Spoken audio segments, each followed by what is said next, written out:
इस दुनिया में सबसे ज़्यादा चिंता का विषय तब बन जाता है जब किसी माता पिता की बेटी अपना ही ससुराल छोड़ के अपने मायके में रहने लग जाती है। ठीक दोस्तों, इस घटना में ऐसा ही होता है। एक लड़की होती है जो अपनी ससुराल छोड़ के अपने मायके में रहने लग जाती है, और लेकिन जब रहने लग जाती है तो किसी कारणवश उस लड़की को इस दुनिया को छोड़ के जाना ही पड़ जाता है। फिर जब पुलिस इस घटना की पूरी तरह से जांच पड़ताल करती है तो इसमें निकल कर जो सुलझता है, जो केस निकल के सामने आता है, वह केस यह आता है कि इस लड़की के साथ मिलकर ही अपनों ने ही ऐसी साजिश का शिकार बनाया जिससे इस लड़की को इस दुनिया को ही छोड़ना पड़ गया। दोस्तों, आखिर क्या हुआ इस घटना में? इस लड़की का किसने ऐसा किया जो इसके साथ ऐसी घटना घटी? इस घटना की आप पूरी सच्चाई जानने के लिए इस वीडियो को लास्ट तक जरूर देखिएगा। नमस्कार दोस्तों, मैं प्रदीप कुमार आपको इस टेढ़ी बात चैनल पे मैं स्वागत करता हूं। दोस्तों आज की यह जो घटना है, यह घटना है बिहार प्रदेश के, और बिहार प्रदेश के पास एक ज़िला लगता है बेगूसराय। उसी बेगूसराय पास एक थाना लगता है लोहिया नगर। लोहिया नगर के पास एक कस्बा पड़ता है आनंदपुर। उसी आनंदपुर में रहने वाले उमा शंकर एक व्यक्ति होते हैं जिनकी पत्नी का नाम होता है रिंकू देवी। और रिंकू देवी जो उमा शंकर होते हैं उनके 4 लड़के होते हैं, जिनमें 3 लड़की होती है और एक लड़का होता है। बड़ी लड़की का नाम होता है नेहा सिंह, जो नेहा सिंह की उम्र होती है 26 साल, और उससे जो छोटी लड़की होती है निशा सिंह, जिसकी उम्र होती है 24 साल। और उससे जो एक छोटी लड़की होती है उसका नाम होता है अर्पिता, और उससे एक छोटा लड़का होता है जिसका नाम होता है पवन। अब चारों लड़के जो होते हैं, जिनमें 3 बेटी और 1 बेटा होता है, तीनों बेटी और 1 बेटे की देखभाल वह जो होते हैं उमा शंकर इतने अच्छी सी देखभाल करते हैं, और इनको करने के बाद इनकी पढ़ाई भी पूरी तरह से पूरा करवा देते हैं। जिसमें से 2 लड़कियां की पढ़ाई पूरी होने के बाद वह अपने घर में कामकाज में हाथ बटाने लगते हैं, और ना ही उनमें कोई परवरिश में कोई उमा शंकर कमी रखते हैं, क्योंकि इनके जो चारों बच्चे थे इनके ऊपर इतना ही ज़्यादा जो प्रेशर जो मारते थे अपने पिता के ऊपर, लेकिन यह सारी प्रेशर इन्हीं उमा शंकर झेल लेते थे, जिससे अब इनकी ज़िंदगी जो होती है इन बच्चों के सहारे ऐसे ही चलने लगती है। जब नेहा की उम्र हो जाती है शादी के लायक, तो वह नेहा के लिए एक लड़के की तलाशी करने लगते हैं। तभी मौके पर यह पता लगता है कि वह पास के ही थोड़ी दूर पर रहने वाले एक व्यक्ति जिसका नाम होता है मिक्कू सिंह जो रहने वाला होता है वह लखीसराय का होता है। लखीसराय में वह उसका मकान होता है। तो उसी समय वह मिक्कू सिंह से जाकर उसी समय नेहा की शादी कर दी जाती है। अब नेहा सिंह अपने पति के साथ वहां पर चला जाता है, और जाने के बाद अपने अच्छे से रहने लगती है। जब 1.5 साल का वक्त गुजर जाता है तो उसी समय वह जो होते हैं उमा शंकर सिंह होते हैं, वह जाकर अपनी छोटी बेटी यानी जो निशा होती है, निशा की भी शादी उसी समय वह वहाँ के पास में रहने वाले मोहम्मदपुर गौतम के रहने वाले एक व्यक्ति श्याम सिंह से कर देते हैं।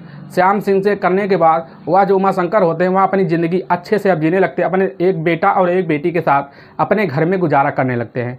तभी मौके पर जो नेहा होती है, नेहा अपने पति के साथ वह अच्छे से रहने लगती है। लगभग उनका 2 साल का वक्त ऐसे गुजर जाता है। तभी उसी समय जो नेहा उसका एक लड़का होता है, अब वह लड़के के साथ वह ज़िंदगी जी ही रहते हैं। तभी मौके पर अब उस नेहा के पति के साथ उसका ऐसे अनबन होने लगता है जिससे वह अपने पति का साथ छोड़ने के लिए पूरी तरह से वह तैयार हो जाती है। वह छोड़कर अपने पति को बिना तलाक दिए वह आकर तुरंत ही अपने मायके में रहने लगते हैं, जिससे उमा शंकर इस बात को देखकर अपने बेटी नेहा को उसी समय धमकाने लगते हैं। कहते तुम्हारा यह घर नहीं है, तुम जाकर अपने ही घर में रहो, अगर यह लोग सुनेंगे तो इस गाँव के लोग ताने मारेंगे। लेकिन जो नेहा होती है, नेहा इस बात से इनकार कर जाती है, हम नहीं जाएंगे, अब चाहे जो हो जाए, हम उसके साथ नहीं रह सकते।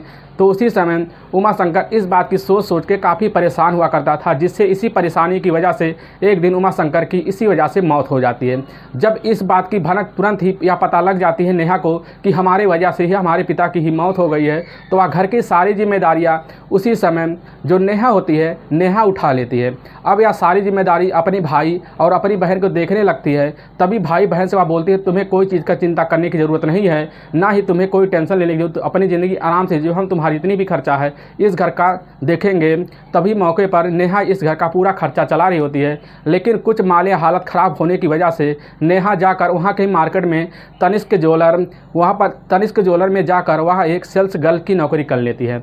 अब जो नेहा होती है उसी समय जाकर नौकरी करने की वजह से उसके घर में काफ़ी सुधार होते हैं। जो पैसे आते थे तो वह काफ़ी सुधार होने लगते हैं। धीरे धीरे अब नेहा अपने रास्ते पर आने लगती है। फिर बात मैं कर रहा हूँ 11 जुलाई 2022 की। 11 जुलाई 2022 को जब शाम का टाइम लगभग 9 बजे का टाइम हो गया था, तो उसी समय स्कूटी से अपने घर नेहा लौट रही होती है। तो रास्ते में वहाँ एक झाड़ पड़ता है। झाड़ के जैसे ही साइड में पड़ती है तो वहाँ पर दो लड़के खड़े होते हैं। खड़े होते ही स्कूटी वह रुकवा लेते हैं। रुकवाते ही तुरंत ही बिना कुछ पूछे उसी समय नेहा के सर पर 2 गोली तुरंत ही मार देते हैं, जिससे मौके पर ही नेहा की उसी समय वह मौत हो जाती है। अब जो 2 व्यक्ति थे वह फरार हो चुके थे। अब इसके घर वाले, जो नेहा की माँ होती है, वह काफ़ी चिंता में होती है। तुरंत ही चिंता होने के बाद ही तुरंत वह पवन से बोलती है, बेटा अपनी बहन के पास फ़ोन लगाओ, वह कहाँ रह गए। तो पवन जो होता है वह अपनी बहन के पास फ़ोन लगाने लगता है, लेकिन फ़ोन लगता नहीं। उसी समय नेहा का मोबाइल स्विच ऑफ बताने लगता है, जिससे पवन काफ़ी ही डिप्रेशन में आ जाता है। आने के बाद वो अपनी माँ से हड़बड़ाता हुआ बोलता है, माँ अभी तक बहन नहीं, ना फ़ोन लग रहा है। तभी वह जो पवन होता है, पवन तुरंत ही बाइक उठा लेता है। अब उठाने के बाद वह रास्ते में जाने लगता है। तो जाते ही वक्त रास्ते में पवन को यह सोचता क्यों ना जहाँ से नेहा काम करती वहाँ उसी मैनेजर के पास फ़ोन कर देता है। तभी उसी समय पवन जब करता है तो मालिक से पूछने लगता है। तो मैनेजर कहता है वह तो चली गई, वह कब का निकल गई है। तभी उसको शंका होने लगता है कि हमारी बहन गई तो गई कहाँ। और जैसे ही वह लगभग 3 किलोमीटर दूरी का पवन तय करता है तो उसी समय उसी झाड़ी के ही करीब एक स्कूटी गिरा हुआ मिलता है, जिससे पवन तुरंत समझ जाता है कि हमारी बहन का स्कूटी है। और जैसे स्कूटी के पास खड़ा होता है उठाने के लिए, तैसे उसकी आंखों के नज़रों के सामने ही उसकी बहन की ही हाथ दिख जाता है। और दिखने के बाद वो अपनी बहन के पास जैसे ही पहुँचता है तो उसके शरीर को उठाने लगता है। तो उसकी बहन जो होती है वह काफ़ी खून से लथपथ अवस्था में गिरी हुई पड़ी होती है। तुरंत ही वह पवन वहाँ के ही एम्बुलेंस से बुलाकर उसी समय अपनी बहन को ही ले जाकर अस्पताल में भर्ती करवाता है। और जैसे अस्पताल में भर्ती करवाता है तो उसी समय वहाँ के डॉक्टर उसी समय नेहा को मृत घोषित कर देते हैं, जिससे वहाँ पर उसके घर वाले, जो नेहा के घर वाले होते हैं, जो माँ होती है, और पवन वहाँ पर धाड़े मार के जोर जोर से रोने लगती है। तभी यह खबर उसी समय निशा के घर वालों को भी दे दिया जाता है। तब निशा जब यह खबर सुनती है तो वह अपने पति और अपने देवर कुंदन के साथ वह तुरंत ही वह बाइक से निकलकर उसी समय अस्पताल में पहुंच जाती है। और वहां पर जब देखती है तो वह भी उसी समय दहाड़े मार कर निशा वहां पर रोने लगती है। और तभी मौके पर उसी समय पवन जो होता है वह उस नज़दीकी पुलिस थाने में फ़ोन कर देता है। जब फ़ोन करने के बाद जब पुलिस यह खबर सुनती है तो आके तुरंत ही वह अस्पताल में पहुँच जाती है। और जब यह डेड बॉडी को देखती है उसी समय नेहा को तुरंत ही वह कब्जे में लेती है। और उसके बहन जो निशा होती है जब उससे पूछने लगती है, क्या तुम्हें इसके बारे में कुछ पता है, तो निशा कहती है हमें इसके बारे में कुछ नहीं पता है। बस जब हमारा भाई हमसे पवन हमारे पास फ़ोन किया तो इस बात की खबर हमें लगी। तो लेकिन वह जो होती है निशा, वह तुरंत ही पुलिस को बोलती है इसका जो भी मुजरिम होगा उसको जल्द से जल्द सज़ा दिलाने की पूरी कोशिश की जाए। तो मौके पर उसके माँ से जब पूछा जाता है तो उसकी माँ बस यही कहती है कि इसका कोई किसी से कुछ दुश्मनी नहीं है, ना ही कोई किसी का ये है। बस अपने पति से आज से 2 साल पहले 2 साल अपने पति के साथ रही, तलाक लेकर यहाँ पर रह रही हुई थी।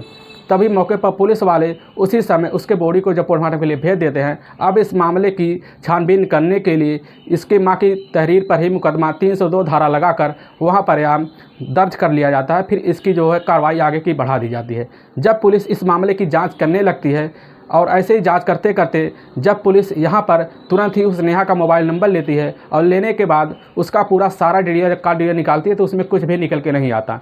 तो मौके पर उसी जगह जहाँ पर नेहा के मायके में गांव वाले से पूछा जाता है तो गांव वाले एक व्यक्ति सामने निकल कर आता है, जिससे यह बताता है कि वह अपनी बहन के देवर कुंदन के एक दिन उसी नेहा ने जाकर किसी गुंडे से मरवाया था, जिससे उसके घर पर आकर उसका देवर जो कुंदन होता है वह काफ़ी झगड़ा कर लिया था। तो हो सकता है इसी बात को पुलिस लेकर उसके बातों में, गांव वालों के बातों में विश्वास कर लेता है। और उसी समय कुंदन के ऊपर तुरंत ही पुलिस वहां पर एक पुलिस भेज देती है, जिससे उठा ली जाती है। कुंदन को उठाने के बाद तो कुंदन से पूछताछ करने लगती है। तो कुंदन यह बताता है कि हाँ, हमारी इसके जो होती है अर्पिता, उसके साथ हमारा भी कई महीनों से चक्कर चल रहा है, क्योंकि जब आप हमारे घर आती थी अपनी बहन के पास रहने के लिए तो उससे हमें काफ़ी मेल जोल हुआ करता था, जिससे उसके बात करते करते उससे इतना बात करने लगे कि उसकी नज़दीकियाँ ज़्यादा बढ़ गई।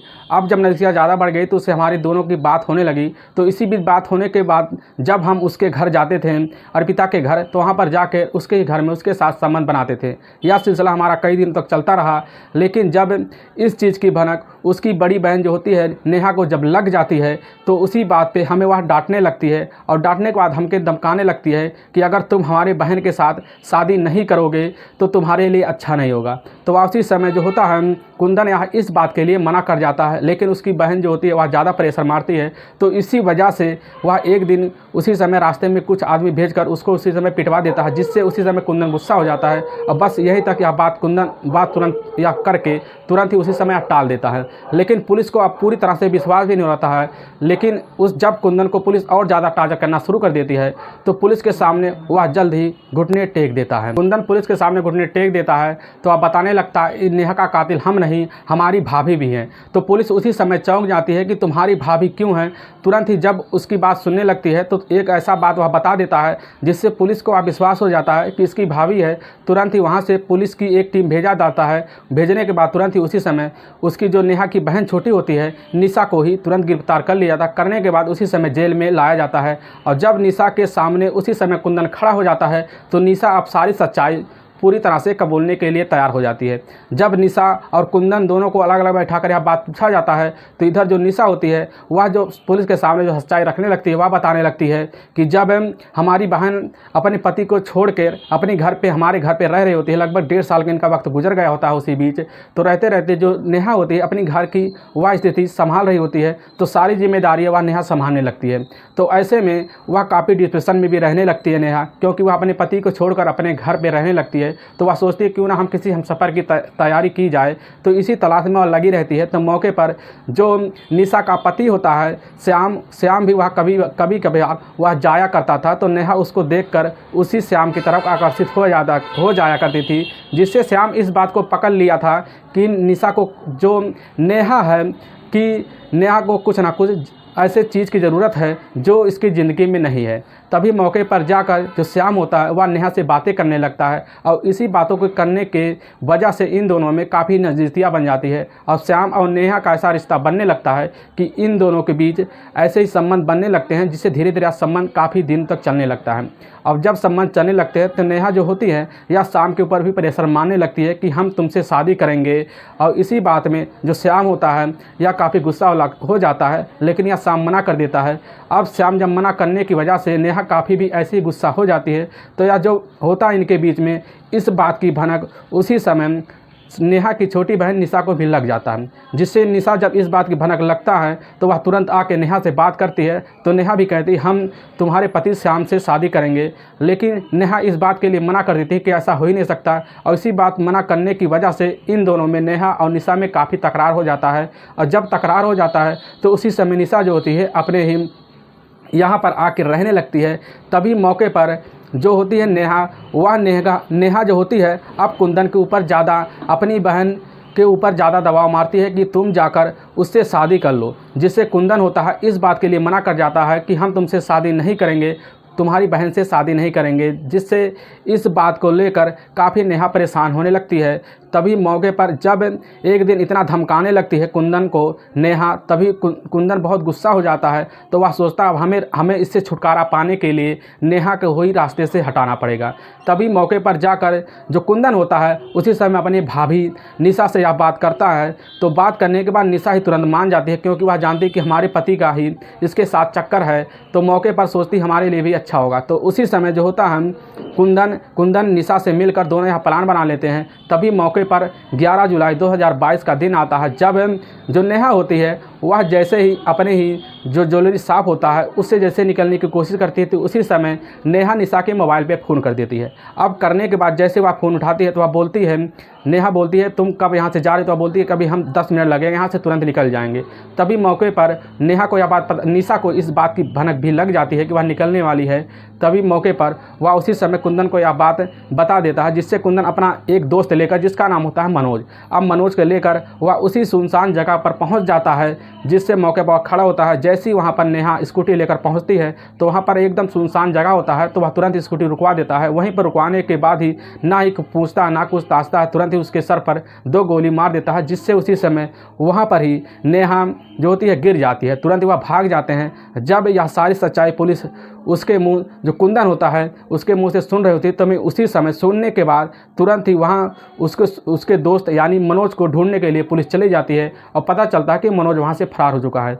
तभी मौके पर अब निशान और कुंदन जो बचते हैं, इनको पुलिस इनके ही तहरीर पर मुकदमा दर्ज कर लेती है और करने के बाद इनको एक लंबी सज़ा के लिए जेल में भेज देती है। दोस्तों, इस घटना का मकसद हमें आपको ठेस पहुंचाना नहीं है, बस आपको हम सावधान करना चाहते हैं। इसलिए जहां भी रहे आप सावधान और सुरक्षित जरूर रहें। दोस्तों, अगर आपको यह वीडियो पसंद आ रहा है तो इस वीडियो को ज़्यादा से ज़्यादा शेयर और सब्सक्राइब जरूर कीजिए, जिससे हम आपके बहुत आभारी रहेंगे।